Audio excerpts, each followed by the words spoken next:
नमस्कार. Home food Marathi या चॅनलवरती आपले स्वागत आहे. आज आपण झटपट बनणारे मस्त छान केळीचे कालवण बनवूया.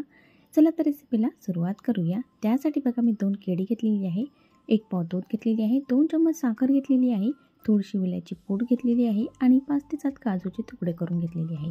आता आपण ही साखर दुधामध्ये घालून घेऊया. वेलची पूडसुद्धा घालून घेऊया आणि थोडेसे काजूचे तुकडे घालूया आणि थोडे सजावटीसाठी राहू देऊया. आता आपण हे दूध गॅसवरती उकळायला ठेवूया आणि छान मस्त मसाला दूध कसं बनवतो आपण तशा पद्धतीने दूध तयार करून घेऊया. आपल्याला दूध थोडंसं कमी करायचं आहे. थोडंसं दूध आटवून घेतलं की आपलं जे केळीचं कालवण आहे ते खूप छान होतं. बघा दुधाला छान उकळी आलेली आहे. दूध थोडंसं कमीसुद्धा झालेलं आहे. आता आपण दूध थंड करायला ठेवून देऊया. त्यानंतर मी जी 2 केळी घेतलेली आहे ते केळी घेऊया आणि त्याची साल काढून त्याची छान मस्त आपण कुचकरून घेऊया केळी.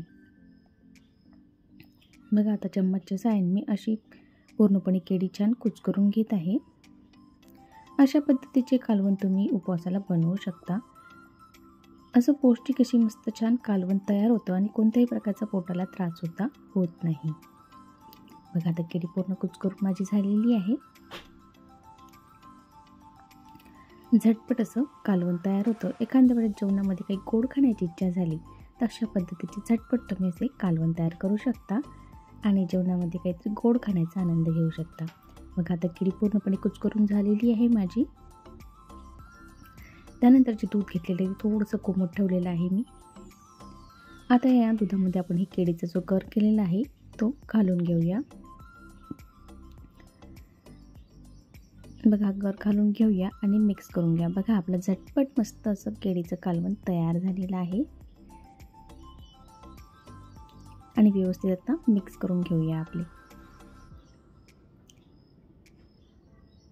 बघा मस्त आपलं केळीचं कालवण तयार झालेलं आहे. आता आपण एका डिशमध्ये घेऊया. बघा भांड्यामध्ये घेऊया आणि वरून सजावटीसाठी थोडेसे ड्रायफ्रूटचे तुकडे घालून घेऊया. रेसिपी जर आवडली असेल तर लाईक आणि सबस्क्राईब करायला विसरू नका. Bye bye.